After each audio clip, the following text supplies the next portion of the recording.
Es un gusto poder compartir con ustedes este módulo de campañas de ataque y contraataque. Les mando un fuerte saludo desde Ecuador. Mi nombre es Alfredo Dávalos, expresidente de la Asociación Latinoamericana de Consultores Políticos, y es un gusto, como les digo, poder compartir algunos conceptos y algunos elementos que pueden ser claves en las futuras campañas. Vamos a dividir la presentación en tres. En la primera parte hablaremos un poco de la importancia de cómo ha cambiado este mundo y sobre todo con el tema de la pandemia.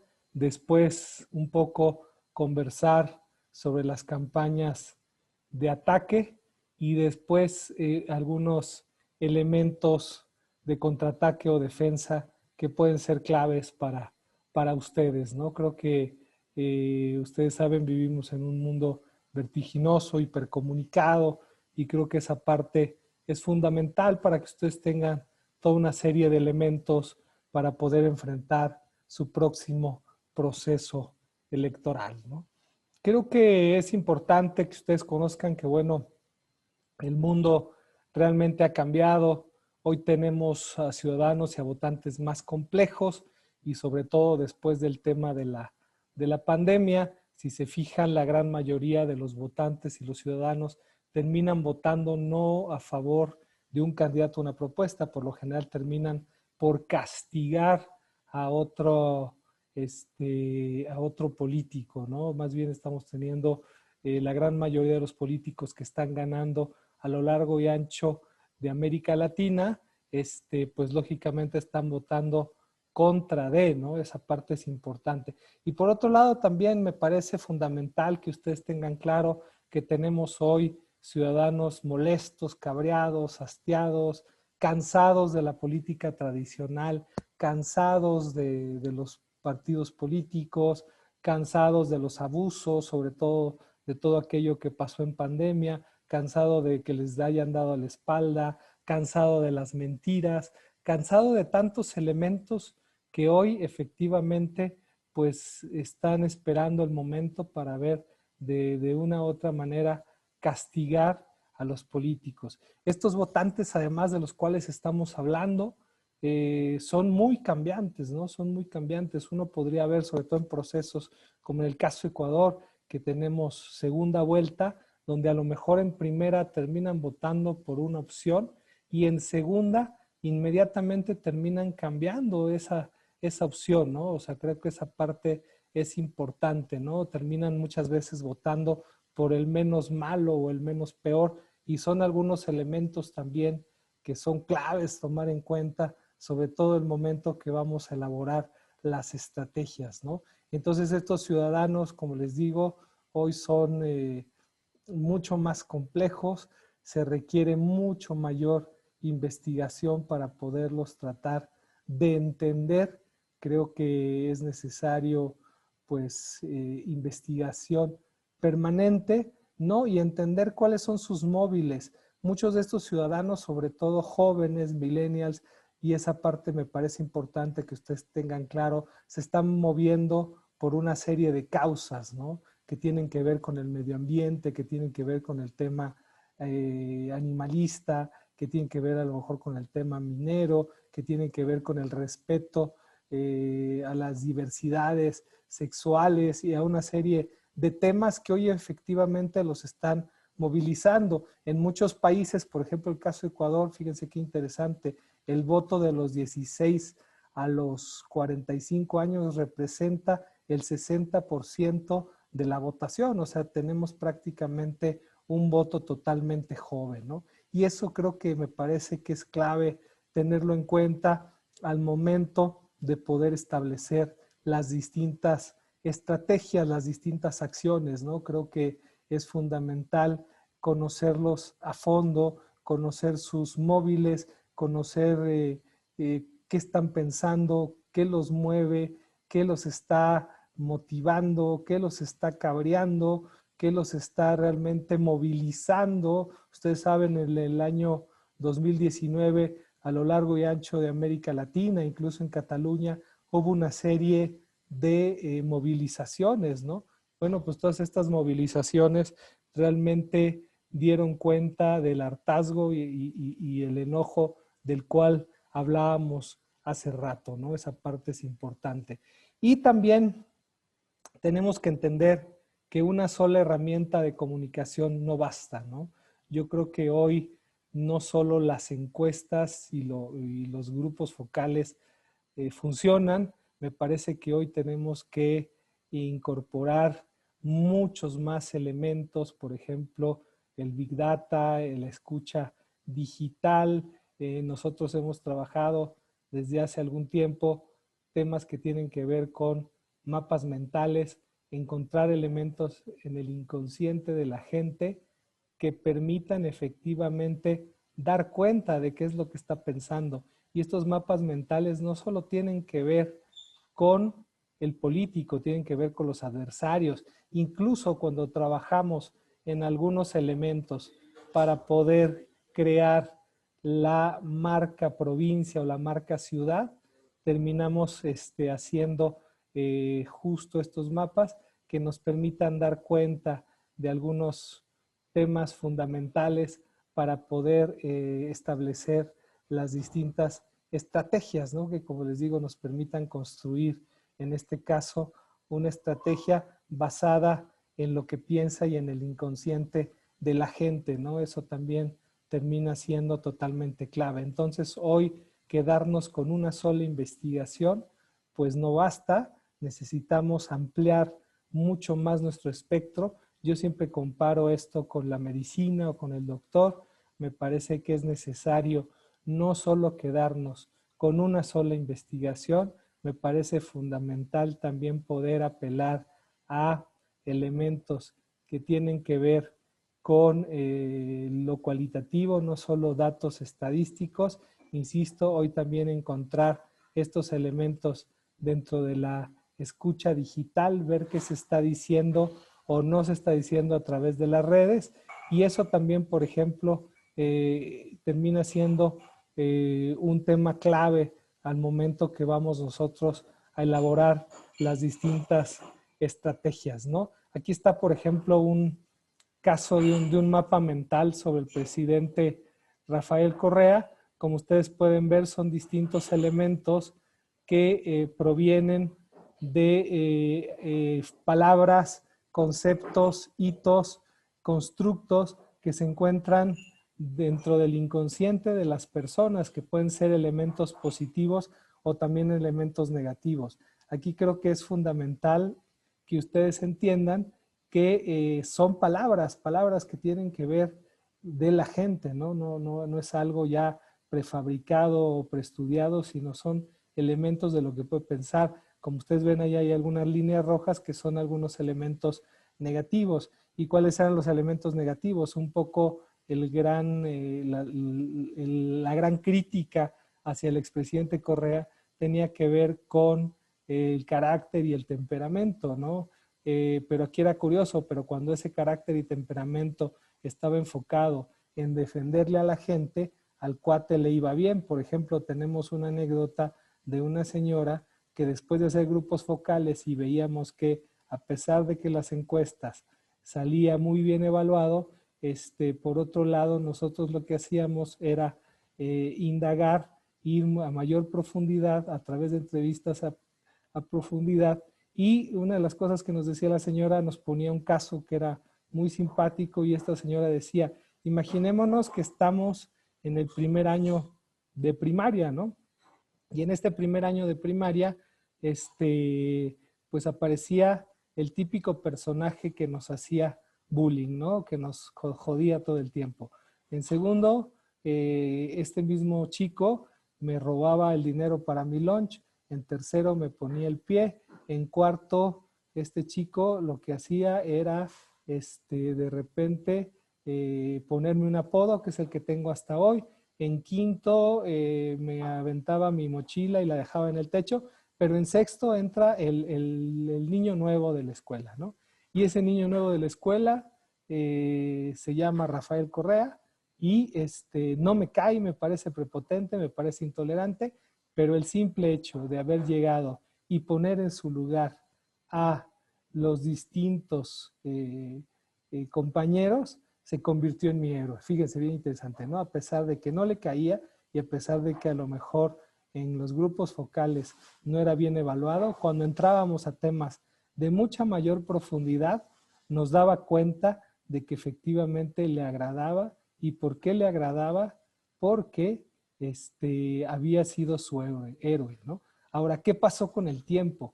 Esa persona que era en algún momento David se terminó convirtiendo en Goliat, ¿no? Esa persona que en algún momento era el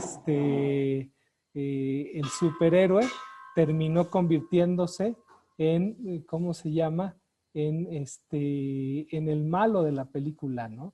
Entonces, por eso esa parte pues es interesante, ¿no? De ver cómo cambia la percepción o cómo cambian estos constructos dependiendo de muchas de las cosas que pudieran pasar en torno a la coyuntura política, ¿no? Para que ustedes vean, pero por ejemplo, aquí hay algunos elementos que son fundamentales, ¿no? Tomar en cuenta para efectivamente, pues el día de mañana, pues poder tomar nosotros las distintas estrategias, ¿no? Esa parte, pues es clave, ¿no? Por otro lado, pues entender, ¿no? Que hoy ustedes saben, los ciudadanos cuentan con poderosas herramientas de comunicación. Estas poderosas herramientas,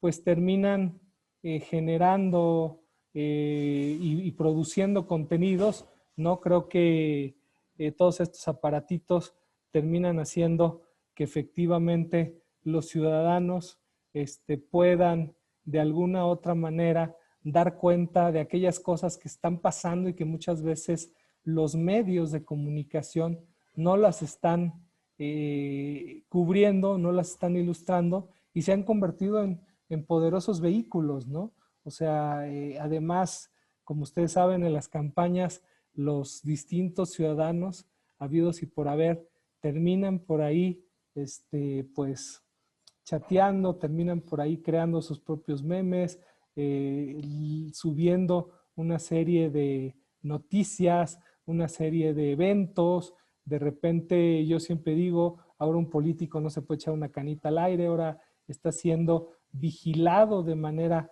permanente, ¿no? Eso es clave porque existen estas herramientas, ¿no? Este ciudadano se ha convertido en un vigilante, ¿no? De manera permanente y actual, y eso ha hecho, por ejemplo, que pues hoy el político pues no puede hacer de las suyas tan fácilmente, ¿no?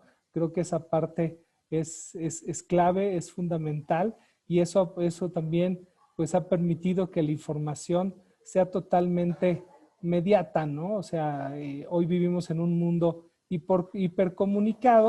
Hoy, por ejemplo, a través de un tweet, a través de una mala declaración, pues el político se podría terminar por poner en jaque, ¿no? Y esa parte también es clave para que nosotros podamos un poco, pues entender, ¿no? Entender que hoy, pues hay otro tipo de herramientas mucho más poderosas. Hoy hay herramientas que efectivamente pudieran dar cuenta de lo que está pasando con la política, lo que está pasando con la sociedad y cómo ha ido cambiando, ¿no? Nuestro mundo, ¿no? O sea, entender que hoy todo esto pues es mucho más inmediato. En cuestión de segundos tenemos ya una fotografía, un video. En temas de crisis, por ejemplo, pues es clave tratarlo de entender, ¿no? Y sobre todo, pues, como les digo, hay que tener mucho cuidado en el manejo de las imágenes desde la perspectiva de los candidatos y los políticos, ¿no? Porque hoy todo se sabe. Hace 30 años era como más complicado poder en verdad enterarse de alguna noticia. Hoy fácilmente nos podemos enterar de algo, ¿no? De manera inmediata, y eso le puede terminar dando la vuelta al mundo, ¿no? Y eso creo que puede ser totalmente contraproducente. Aquí podría haber la pregunta de parte de ustedes, ¿no? Con el tema de las fake news, ¿no? De qué podría pasar con el asunto de las fake news. Y bueno, un colega mío, que se llama Daniel Iboscus, que creo que ustedes han tenido, pues a lo mejor algunas charlas con él, que tiene un libro de las fake news, pues hay algunos elementos interesantes donde dicen que, por ejemplo, lo mejor para evitarlas, pues tiene que ver con la credibilidad y la reputación, y yo ahí agregaría algún elemento, ¿no? La coherencia, ¿no? Que la coherencia también termina siendo algo fundamental y algo importante, ¿no? Para poder entender en todo este mundo, ¿no? Que también es importante y es clave, ¿no? Entonces también creo que tiene mucho que ver con la coherencia del mismo político, la manera en que se ha comportado, las distintas declaraciones y todo lo que ha hecho pues a lo largo y ancho de su carrera, por ejemplo, ¿no? Esa parte también es fundamental poder entender. La verdad está en la mente de la gente, esto también es clave que ustedes entiendan que al final la percepción es más poderosa que la propia realidad, ¿no? A veces se cree que lo que piensan los políticos, eso es cierto y no es así, ¿no? La verdad termina estando en la mente de la gente, las distintas percepciones, y la percepción muchas veces no es igual a la realidad, pero ustedes saben que a lo mejor si el ciudadano considera o cree que no hay una obra, pues efectivamente por más que se le diga o se le quiera hacer conocer que sí existe una obra, va a ser como más complicado, ¿no? Si en su mente está esa percepción de que efectivamente pues esa obra no existe o no aparece o no la tiene visualizada o no la tiene mapeada, ¿no? O de repente la tiene ahí, pero considera que esa obra pues realmente no sirve para nada, ¿no? Y creo que eso es un elemento pues también importante poderlo entender, de que efectivamente siempre la verdad va a estar en la mente de los ciudadanos, no de los políticos, no de nosotros los consultores. O sea, creo que eso es un elemento clave, es un elemento fundamental para tomar en cuenta que al final el ciudadano, así como los clientes, al final el ciudadano siempre termina teniendo la razón, aunque no la tenga, ¿no? Y por eso es importante interactuar y escucharlo de manera permanente, ¿no? Esto también es fundamental, ¿no? Entender que hoy la comunicación tiene que ser lo más ciudadana posible. Entre más política parezca, más complicado es, ¿no? Tenemos que entender que entre más ciudadana sea, mientras más cotidiana, donde parta de su vida personal. Y yo siempre señalo, ¿no? Que al final el protagonista de la historia no es el político, ¿no? El protagonista de la historia termina siendo el propio ciudadano, ¿no? Entonces esa parte también es importante entender que muchas veces la ciudadanía termina siendo clave y muchas veces contar una historia a través del storytelling, muchas veces es mucho más poderoso decirlo desde lo que piensa la gente, ¿no? Desde cómo efectivamente esa obra, ese tema cambió radicalmente su manera de pensar, ¿no? Cambió radicalmente su manera de vivir, cambió radicalmente su manera de, ¿cómo se llama? Interactuar con la realidad, ¿no? O sea, cómo esa obra o ese proyecto le cambió en verdad la vida. Y creo que eso es lo que tenemos que contar, pero hay que contarlo no desde la perspectiva del político, sino desde la perspectiva del propio ciudadano, ¿no? Y creo que eso me parece también fundamental para poder entender la necesidad de tener una campaña y una comunicación mucho más impactante, ¿no? Mucho más pensada en los distintos ciudadanos, ¿no? O sea, desde su lógica, desde sus sentires, desde su pensar, desde cómo se están manejando y de todos aquellos elementos que tienen que ver con su día a día, ¿no? Creo que eso termina siendo clave, o sea, una comunicación pensada en el otro, no pensada en el político, una comunicación pensada, como les decía, de que en esa forma que efectivamente cambió la vida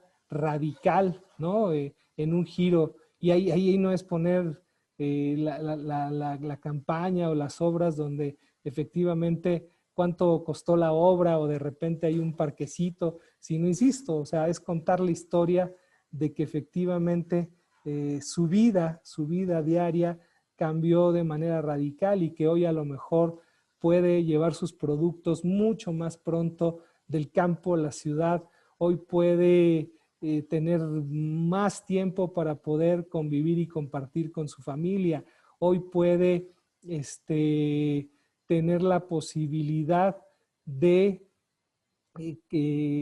tener esparcimiento, hoy puede tener la posibilidad de contar con una serie de servicios básicos que no lo hacía antes, ¿no? Entonces se dan cuenta, ahí es donde radica el tema de la historia, ahí es donde es poderoso el storytelling, no desde la perspectiva del político, que aquí les hice, aquí inauguré y esto sirve para esto, todo lo contrario, contando desde este ciudadano totalmente protagonista, ¿no? Al final el protagonista de la historia es el ciudadano y no el político, ¿no? Y esa parte me parece importante.